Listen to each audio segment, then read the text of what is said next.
Welcome to the Nuts and Bolts of Leadership, the podcast that cuts through the noise to deliver real-world leadership wisdom from the front lines of business. I'm your host, Billy Duran, CEO, curious learner, and passionate student of people and performance. Whether you're leading a team of 10 or 10,000, this show is your go-to resource for creative insights that drive results and build people. Whether you're already in the CEO chair or you're just beginning your journey, this is a theory, it's the nuts and bolts. Let's go to work. All right, everyone, welcome into the meeting room. Today, we're going to be talking about leadership because this is the Nuts and Bolts of Leadership podcast. I'm the host, Billy Duran. I've been looking forward to this podcast for quite some time. We've been trying to line this up with Sarah Billings for probably over a year. I've been trying to wrestle her into the podcast meeting room. Sarah is the CEO of Central Ag Consulting. Sarah, did I say that correctly? Is that right? So, Sarah, welcome to the podcast this morning. Thank you. It's a pleasure to be here. So, ever since I've met Sarah, you know, I want to be a farmer when I grow up one day. So, ever since we've met, I've always kind of pinned you down. I'm asking you questions about getting my dirt right and getting all the things done correctly. And I know Sarah probably runs the other way when she sees me coming. My wife even warned me today, Johnny, about not getting too far into the weeds with Sarah today, but let her talk and me not asking me questions about my own personal farming experience. But Sarah grew up near Kennedy, Minnesota, earned a crop and weed science degree and with an agribusiness minor from North Dakota State. Also is a certified crop advisor, makes her home in Harvey, North Dakota. And Sarah, I know that we talked a little bit before we got started. Today in Alabama, we're going to be 80 with a low of 63. I think where you are today is 25, feels like 9 degrees, and you're looking for 60% of chance of snow tomorrow. Yeah, Mother Nature doesn't know what it's doing at this point of the year, so we're along for the ride. It's interesting here, and we'll talk about a little bit about the difference in ag consulting where you are, possibly where it is here because of the growing season and the distance of that. But Sarah, what is it? So you're an ag consulting company. What is an ag consultant? So the analogy that I use is we are like doctors for the crop. So a farmer hires us, and during the growing season, which for us, we're in the upper Midwest, that is May, June, July, August, a little bit into September. And we do weekly visits onto the farm. We check to make sure that the crop, which is our patient, is doing all right, that it's healthy. Are there any issues that need to be taken care of, such as weeds, insects, diseases? Is the crop getting fed properly? Is the fertility good? And then we make recommendations for ways to fix any issues. So we are not the pharmacist. We do not sell the drugs. We just say, this is what we think you should do. So that is how I preface it to people who may not be as in the weeds as you are. So that's so cool. Not the pharmacist. You're not selling the products. You're recommending the products. I would imagine, do you have difficulty staying away from product types to recommend? I mean, you're like, you need lime, but you're not directing them to specific suppliers, or are you just saying, hey, I need these products, but I'm not going to direct you to any specific manufacturers? That's exactly right. We say, I recommend that you do this, this, and this. This is the prescription I'm giving you. I think you should spray this chemical, this herbicide, put down this amount of fertilizer, that type of a deal. But I don't really care where you go to get it. That's on you to go get the best deal. Somebody's got to sell it. It's not going to be me. So I just say, this is what I think you should do. This is what I think is the best for your operation. So strategically, is that always a separate thing to be? So as far as your business strategy, you don't want to be in the warehousing of products. You want to be you're in the intellectual property of here's how to do this. We think that one of our biggest competitive advantages is that we are unbiased. And that if I tell you what I think you should do, it's because I think it's in your best interest, not because I'm trying to sell a product. Now, again, somebody's got to sell that product. We need those people. That's not what we do. So kind of take the doctor and pharmacy analysis one step further. Do you often have companies come out and show you new products that are on the market, the fertility products and the herbicides and the different things like that? Absolutely. We've got a meeting. So we have 35 consultants, so 35 doctors in our company. And we have got a meeting in the fall where we talk about seed. What are the new seed technologies? So we have those seed companies come to us. They get an hour to an hour and a half each, and they tell us this is our new products, partly because it's in their best interest to educate us on where to place their products. Not all soybeans are created equal, not all corn varieties are created equal. So it's our job to put them in the right place. And then we do a similar meeting in the winter with the chemical companies. They're always coming out with new things. We need to know about it, and we need to be able to recommend it in the way that'll make it as successful as possible for everybody. So they, same deal. They have a little bit of time and they tell us this is our new product, this is how to use it, this is how not to use it. And then we kind of decide, is it a good fit for that individual farm and field? I knew that I was in trouble the first time I began to speak to someone in kind of in your field down in our area when I was asking about soybeans. The question that they came back and asked me next, I didn't even know how to answer the question. They asked me what day bean I wanted to grow, how many days before maturity, and I just want to put some soybeans in the ground. I'm not smart enough to even answer the question. So that's funny that all beans are not created equal. So Sarah, I know your degree is in the science of farming, but how long have you been working in the dirt, so to speak? Well, I believe things happen for a reason, and this is kind of one of those stories of how I find myself here. I grew up in a rural community, as you mentioned, in northwestern Minnesota, surrounded by farming, but my family didn't actually farm directly. I didn't grow up on a farm. But I knew out of high school I wanted to live in the middle of nowhere and have a dog, and I needed to put groceries on the table and feed this dog that didn't exist yet. But I just wasn't sure what I wanted to do when I grew up. So I went to NDSU, North Dakota State, and I majored in mass communications. And I got an amazing job at one of the local television stations. But what I realized was everybody there was trying to go to the bigger markets. They were trying to go to Minneapolis or Chicago, and I was trying to go in the opposite direction. So this was probably not going to work out for me. So that summer after freshman year, I went custom combining, which for people who don't know, there are crews of harvesters that go up and down kind of the middle of the US, and they harvest the crop for farmers who don't have that equipment. It's a big, expensive piece of equipment. So my uncle had one of those crews. I went down to Oklahoma and we worked our way back harvesting winter wheat. We ended up in the panhandle of Nebraska waiting for the wheat to be ready because you can't just harvest it whenever you want. The crop has to be ready. So we were waiting and the farmer said, "Why are you not studying agriculture?" And I said, "I don't have a farm. I didn't know I could." And he said, "No, you should really consider it." So that fall when I went back to Fargo, I went into the plant sciences department and it just fit. I just really liked the 3 dimensions of science and being able to watch the crops grow.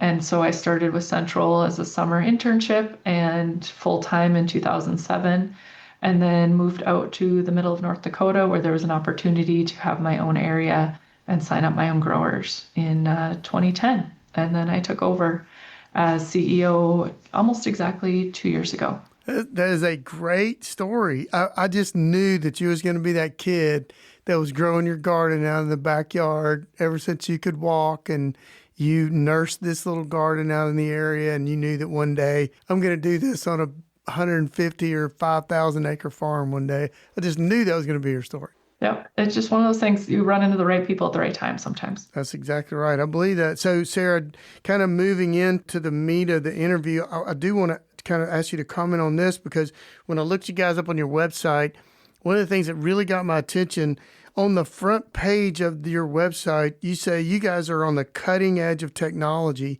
And I didn't expect to see that on the Ag Consultant's front page. I actually thought that there would be, some legacy, what we've done, but you talk about the cutting edge of technology. How is technology now?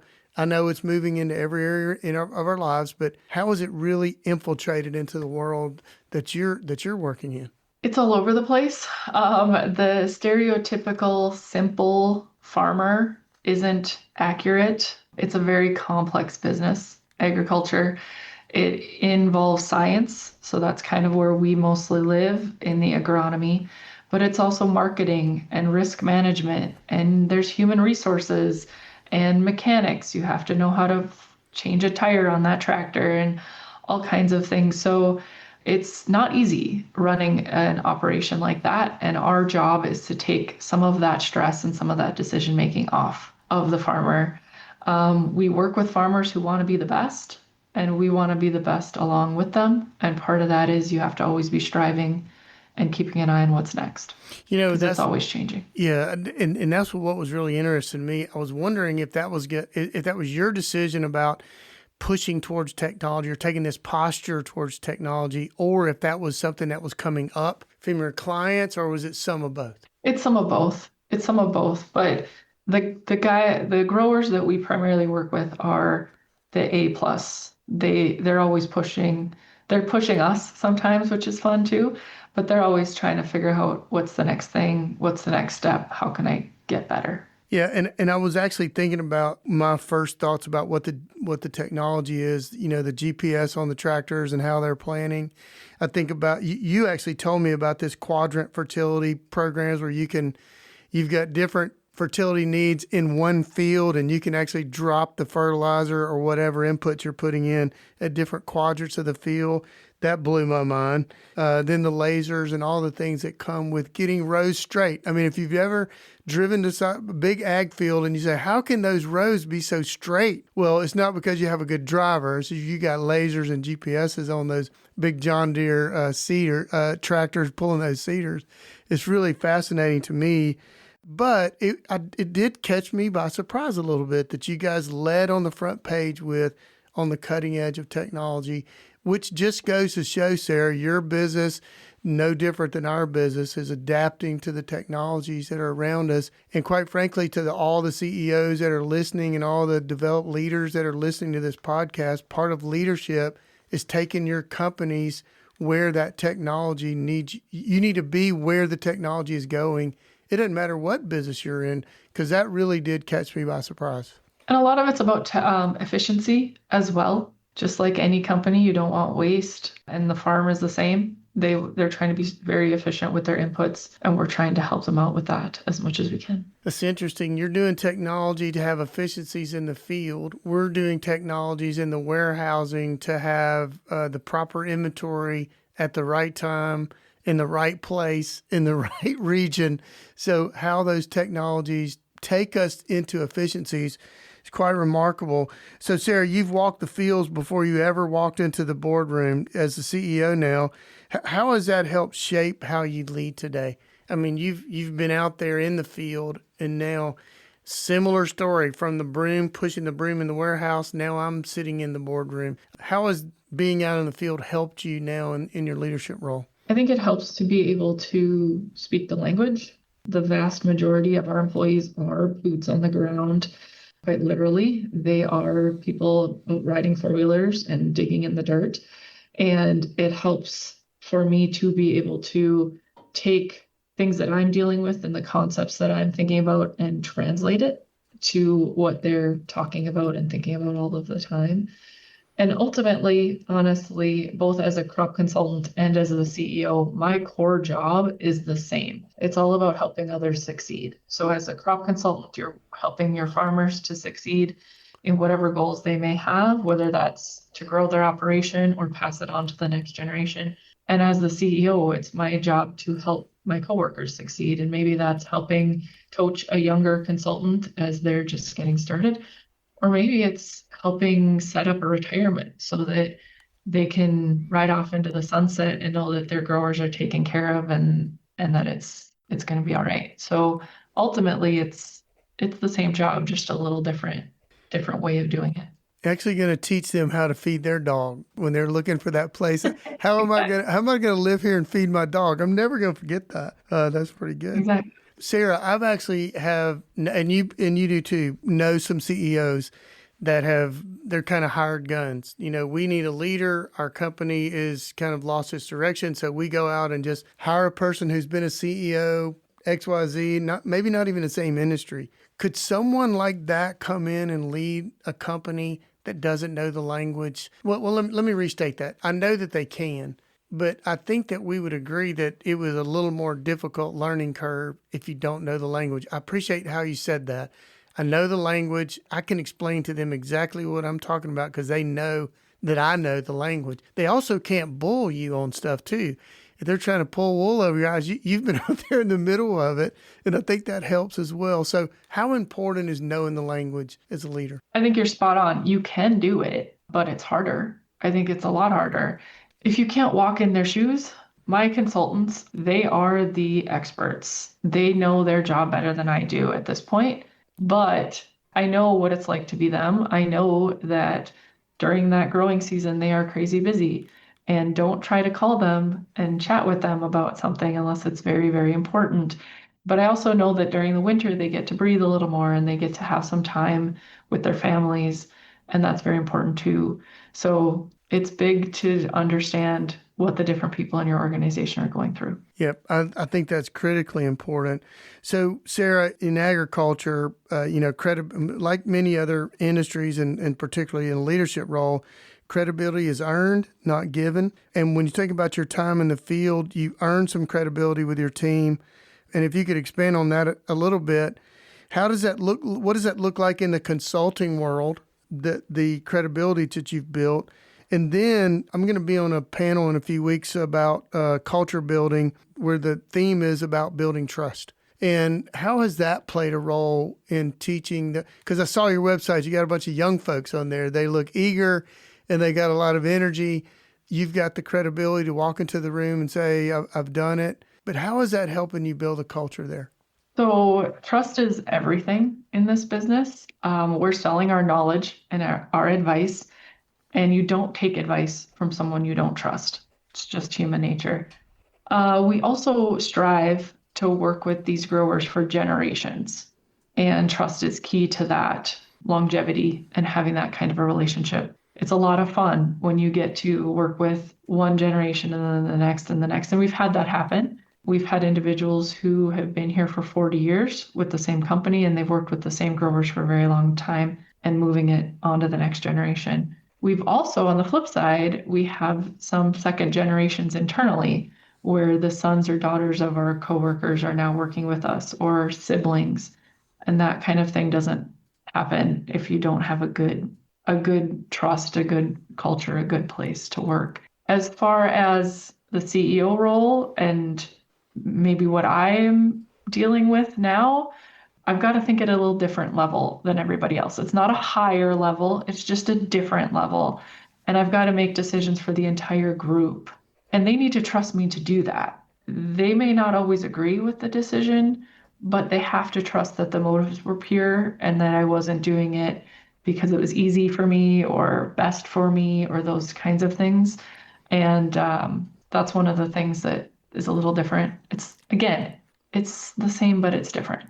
There are so many metaphors in this podcast that I'm just running wild with them. So you talk about different level, higher level, and don't laugh at me. Do you ever have trouble getting back in the weeds with things, or can you stay at that higher level? I was very intentional about not keeping any growers. That was talked about. Should I keep some growers to kind of keep my boots on the ground? But it would have been difficult. It would have been difficult to give a good level of service to those growers. And also, if you only see what's happening on one or two operations, you aren't bringing as much value as if you get to see what's happening around the area, basically. So that probably helped. I do try to go to, like we mentioned, that seed meeting and that chemical meeting that we have. I try to go to it. Not necessarily because I need to know what are the newest. I need to know at a different level, what is the new technology coming out. I don't need to know necessarily the specifics, but I need to know what is everybody talking about, what's top of mind, what are the challenges, and I need to have lunch with them and maybe have a beer afterwards with them and those kinds of things. I think that's very important. I want to congratulate you on that level of awareness. I think that it takes quite the CEO to come to that place. And on our journey as a CEO, knowing that I need to be doing only what I can be doing and spending more time there, maybe not all my time there, but most of my time there, because again, back to the analogies, you have to see over the horizon, not just the 50 or 20 or 40 feet in front of that tractor. you've got to see what's over the horizon and sometimes around the corner as a CEO. So I congratulate you on your awareness of that, handing off your, and again, the trust issue. You've built a great team. You say to a grower, listen, I've got X, Y, and Z employees now, and these are consultants. You're going to love these guys. Again, that layer of trust, not only that the customer has in you, but you have in them to be able to recommend your team. One of the hardest things that I ever did, Sarah, was handing off those baby customers that I had cradled for so long and said, here, new salesperson, here's my customer. That was the hardest thing in the world to do that. And quite frankly, I still, from time to time, will swing by somebody's office and say, hey, how's it going with this client? So I don't know if that'll ever go away from me. So Sarah, all the different things, all the different variables that comes with the growers and the business that you're in, the seasons, the weather, the yield cycles, the new products, all these things that come just naturally with being a farmer. How is that kind of, as you've adapted to those over the years as a consultant, how are those changes and things that you have to navigate as a CEO? How has those things worked for you to help? You can't always count on the rain, or this year we've got too much rain. I was talking to a friend of mine one year about my frustration with, I did the same thing last year as I did this year. The yield is completely different. He said, well, you didn't get the same amount of rain. He said, that's why they call it farming. That's just part of the deal. It was so frustrating to me. So taking those variables into the boardroom and into the CEO room, how has that helped? I think one of the biggest things I had to learn early as a baby consultant was only worry about what you can control, because there's a lot of things you can't. And drought, as you just kind of mentioned, is one of the most challenging scenarios a crop consultant can face, because the decision you make today may radically change if it rains tomorrow, but you still need to make that decision today. Not making a decision is often worse than making the wrong decision, as long as you are aware and keep an eye on things and pivot, change if the information changes. I can't make it rain, no matter how hard I try, but I can plant multiple different types of crops, different maturities. I'm going to go a little in the weeds here, but you can manage some of the risk a little bit. And so those are kind of the things that I've taken with me, is make the best decision you can with what the information that you have right now, and then keep an eye on things, because you may need to make a change. Don't get so set in your ways and so married to something that you're not willing to say, okay, things have changed since last quarter or whenever, and now we need to do something a little bit different. Now, you can't be doing U-turns all the time. People will get whiplash, but you got to kind of keep that in mind and make sure that you're doing something instead of just waiting for everything to be perfectly right, because it never will be. Is there ever a time when you aren't looking at the weather forecast? Is there ever a time as an ag consultant that you aren't looking at the weather forecast? No, I used to wake up in the morning and that was the first thing you did, because our office is literally on a four-wheeler during the growing season. So you need to know, how many layers do I need to put on, and that kind of a thing. So, and it matters a lot. Mother Nature is our business partner. And sometimes she is not the best at communicating. Sometimes she's not the best at cooperating. But then there's other days that are amazing and the sun is shining and things are perfect. So we just kind of have to, it's par for the course. It's part of the job. All right. We are with Sarah Billings. She is the CEO of Central Ag Consulting. And I'm just having a blast here in the weeds with Sarah. So we'll be right back after this short message from Threaded Fasteners. Threaded Fasteners is a 100% employee-owned company with a mission to create value in and for the people we serve. If you're interested in learning more about our people-centric culture or need a customized fastener solution, send us an email at culture@threadedfasteners.com. That's culture@threadedfasteners.com. All right, we're back in the meeting room with Sarah Billings. And Sarah, I love to talk about, when I tell my team that I'm going to be a farmer when I grow up one day, I love to talk about how the lime actually unlocks the dirt. Without the right pH, you can put all the inputs you want, but the dirt's locked without. And always compare that to having a great culture and how that can unlock the talent on your team. So to that idea, farmers have uncertainty every day. Weather marks some of that stuff. But this design of the culture building, how is that modeled in your company? What are you doing on a regular basis to sort of unlock the intellectual properties in your company by building that great culture? This is something that we struggle with a little bit in that we are very spread out. We have to live where the fields are. And so we are across the eastern half of North Dakota, northwestern Minnesota, and a little bit into South Dakota. We do not go to a specific location on a regular basis. And so it is always a little bit of a challenge of how do we cultivate the culture? How do we keep the culture going when we're not down the hall from each other? And we can't do some of the really cool ESOP ideas that other companies can do in the same way because we're just physically not in the same place. So we try to encourage sharing of information. We have, text groups that are on fire during certain times of the year where people are asking questions, and questions are very much encouraged. I don't care if you've been here for 3 years or 30.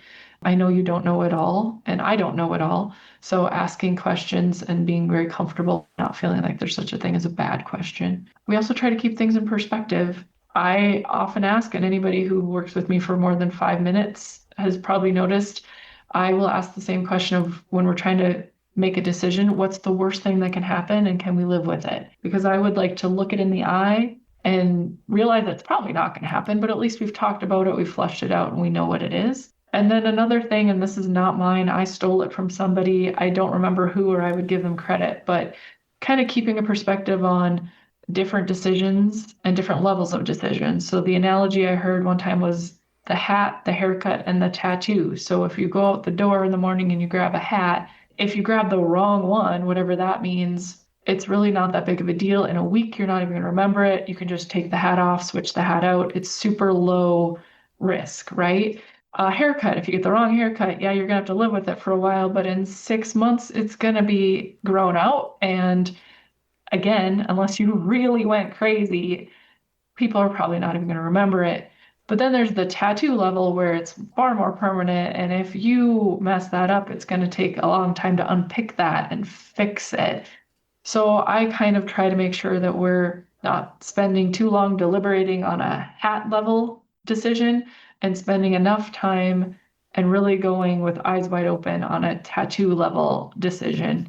And that's kind of one of the things that I try to work through with my team. I figure it's my job to ask questions and to make sure we get at the right answer. It's not my job to necessarily provide all the answers. The other thing I've noticed between my job now versus my job working with growers is it's a lot harder to gauge progress. When I was a crop consultant, I could literally look behind me and see the tracks from the four-wheeler of where I'd been.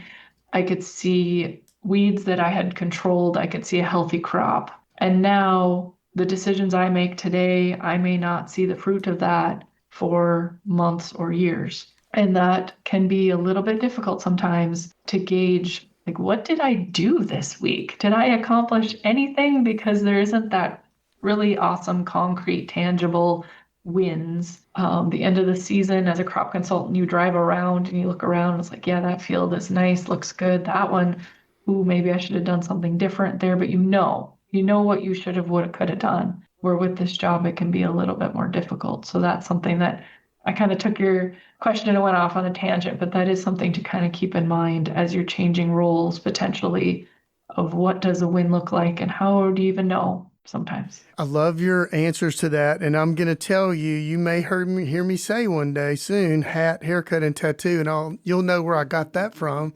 I guarantee you that I'll be using that somewhere. That's a definite nugget takeaway for me. But I want to encourage you a little bit on you see the results pretty quickly if you're in the field, whether you're going in the right direction, but you are growing leaders now.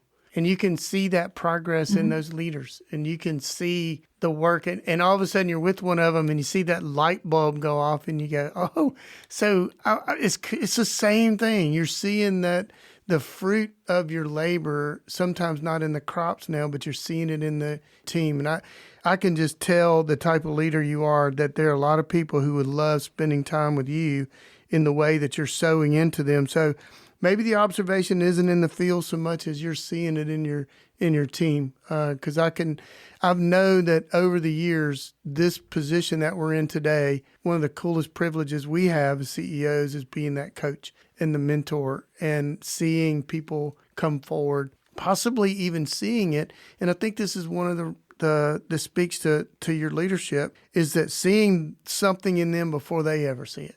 They don't even realize that they are already growing and stepping up into it's kind of like the Karate Kid, wax on, wax off. They don't even realize what they're being taught. So I want to encourage you in that. And I know that you're growing leaders just by the things I've already.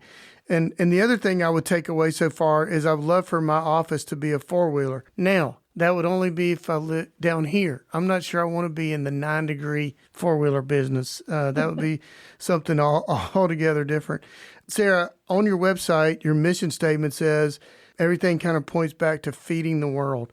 I mean, that's a pretty huge mission statement. If your goals are to help feed the world, how do you keep that in alignment and in front of your team? We've been working on strategic planning lately, as I think everybody or a lot of people are. And this is something that we've been talking about, is the big picture.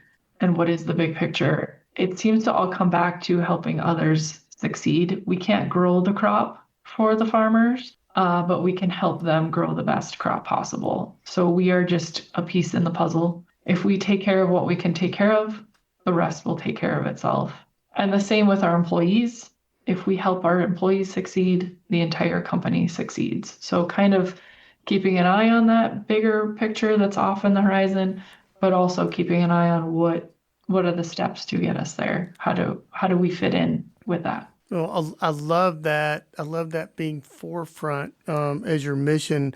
When we're connected to a bigger picture, I think that helps us unite around it. If we can all get our head around this is our mission, and I love the way that you guys have framed that up to be part of the group, part of the people, part of the organizations that are helping feed the world by putting good crops in the ground, great yields in the most efficient way. So, Sarah, this is I couldn't wait to get to this question. So, you're an ag consultant and you've been doing this for a long time, but I know that invariably you run up against 3rd, 4th, and 5th generation farmers. They've been out there doing it, and when you bring this idea in there, I'm sure that sometimes you may get a look like, well, I don't know about that.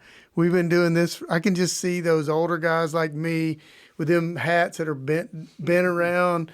I mean, there's sweat across the brow of the hat and everything. These guys have been doing it. And how do you manage some of those conversations where you're trying to be the consultant, but also staying the curious learner the whole way? It's actually not that difficult to remain a curious learner in this industry. Agriculture is very competitive. It's kind of an interesting dynamic in that your neighbors are also competing with you for resources. They might sit next to you at church on Sunday and be bidding against you in an auction on Monday. So it's an interesting, you live in a small town, everybody knows each other, but it is competitive and it's always changing.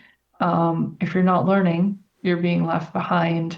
And most farmers have a pretty similar goal. They, in a lot of cases, they inherited it from the older generation and they're wanting to pass it down to the next. And so if you're not keeping an eye on things, if you're not constantly keeping up, that's going to be a very difficult goal to accomplish. There's always new technologies. You mentioned GPS, where the tractors drive themselves, and that's out of efficiency. There's new pests, insects, and diseases and weeds do not stay put. They move around. Pests that we used to be able to control are now resistant, and we now have to come up with a different tool for taking care of that. Consumers change with their preferences, and we need to make sure that's good. Populations are growing, not shrinking overall throughout the world. So all of that, you got to keep moving, or you're going to get left in the dust. One thing that Central has that a lot of others don't is we share our knowledge, which makes each other better. When I was a baby consultant, I was blowing up the phones of those more veteran guys. Hey, will this work? Can I do that? Have you ever seen this? And they're all super helpful. And yes, this is how you take care of that problem. And that's invaluable. That's having that network is huge. So how do you teach that to your young baby consultants that are coming up? How do you teach them to stay curious? Every year, everybody does a professional development plan, kind of a business plan for themselves and their area that they work with, because they have areas we want to have that relationship with the growers long term. And they reflect on what happened last year. Where do you want to be in 3 years? But then also they set goals, 3 goals for the upcoming year.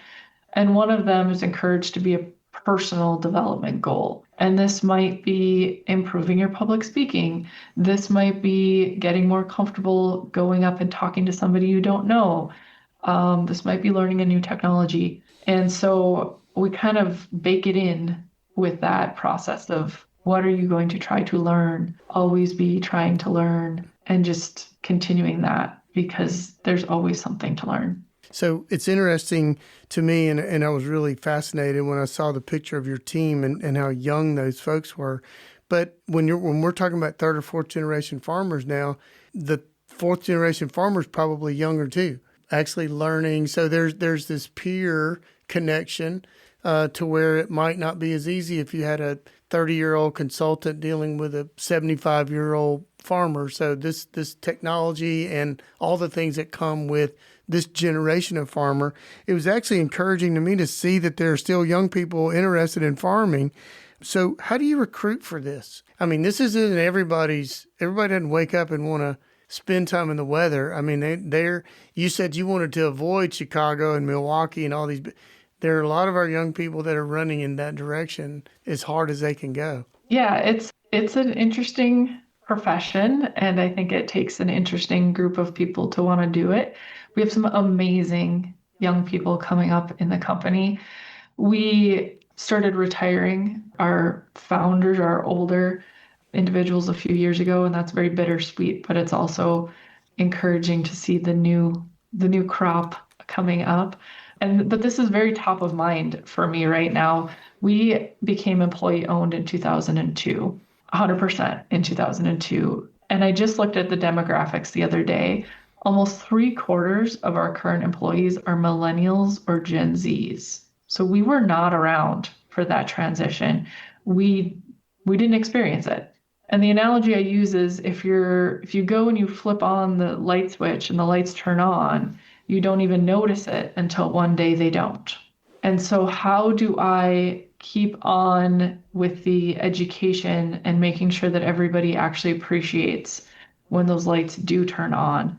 Because it's just human nature to kind of look over the fence. The grass is always green over there, and not necessarily appreciate what we have all the time.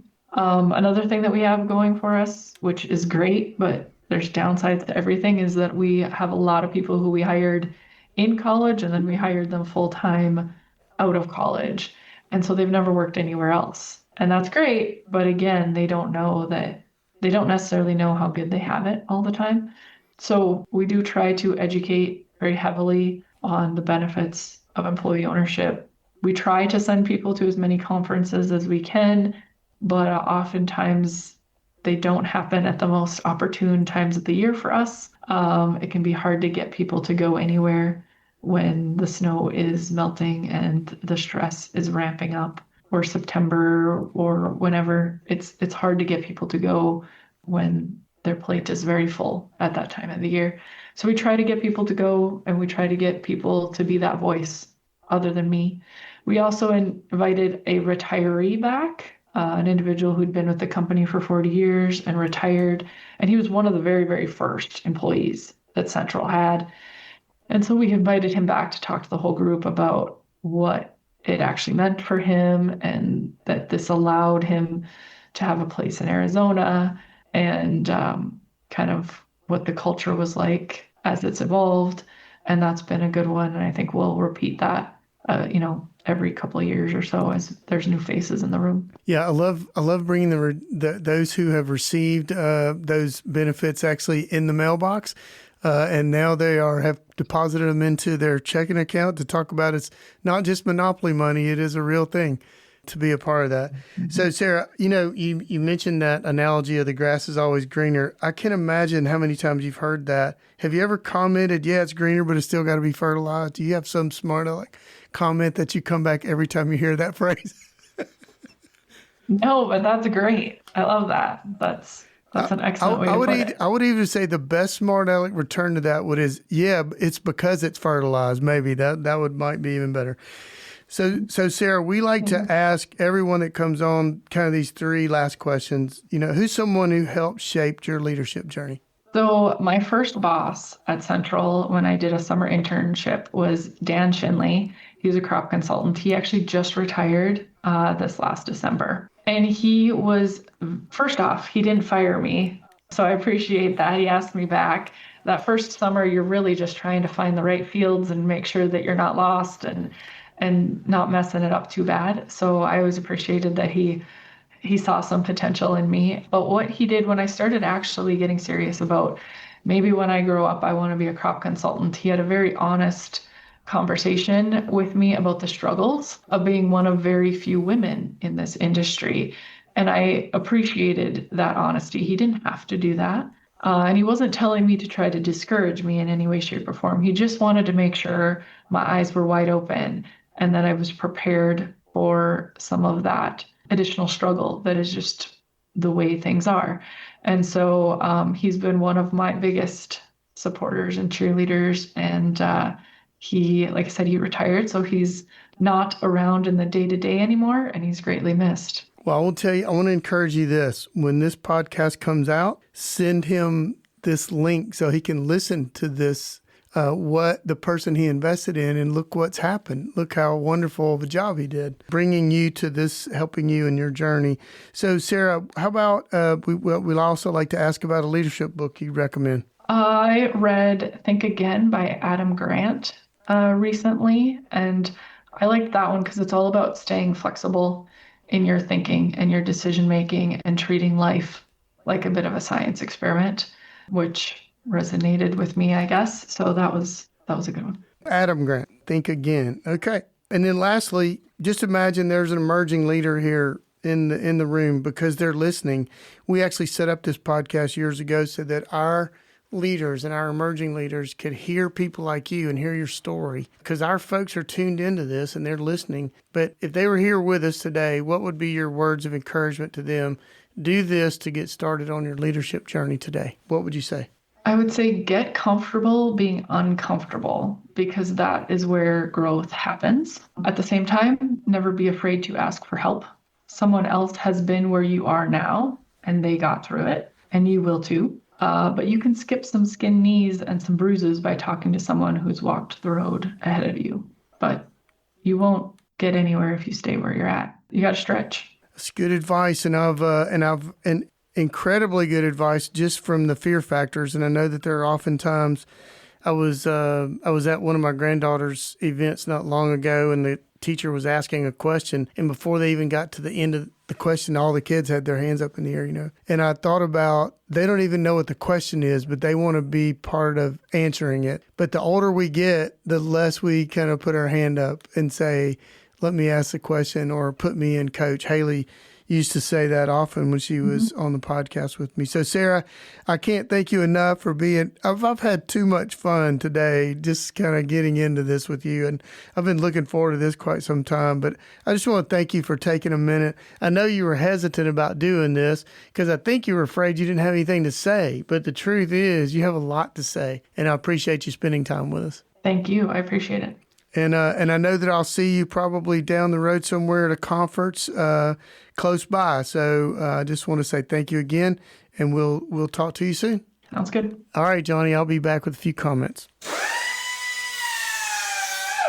What a great episode with Sarah Billings. I appreciate Sarah so much being a part of our podcast. I've been trying to get her here for almost a year, and she's had some schedule and I had some schedule issues, but just so great to have her. And I thought that she just killed it. I love the risk analogy she gave on the hat, haircut, and the tattoo.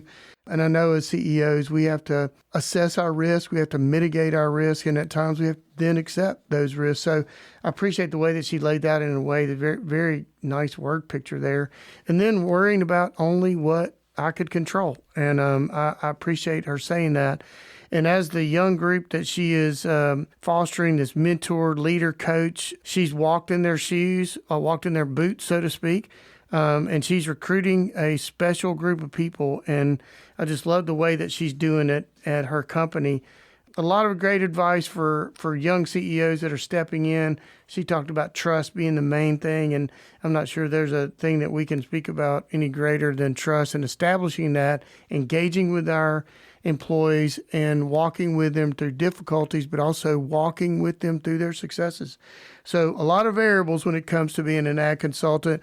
The rain, the different fertility needs, and all the different things that come with perfect analogies for the CEO. There's always adjustments, and there's always things that we can do to help navigate through those adjustments for not only for ourselves, but for our team. So, Johnny, until we meet again, tighten up. Thank you for tuning in to the Nuts and Bolts of Leadership podcast, brought to you by the proud employee owners of Threaded Fasteners. If you enjoyed today's conversation, please subscribe to, rate, and review the Nuts and Bolts of Leadership wherever you listen to your favorite podcasts. Do you have a leadership story to tell or a question to ask? We'd love to hear from you. Email us at podcast@threadedfasteners.com. That's podcast@threadedfasteners.com. This show is made possible by our family at Threaded Fasteners, Inc., where our mission is to create value in and for the people we serve. Interested in learning more about TFI and how we create value in our team, in our community, and in our customers? Visit us at threadedfasteners.com. Thanks again for listening. This show is edited and produced by Johnny Glenn and our friends at Deep Fried Studios.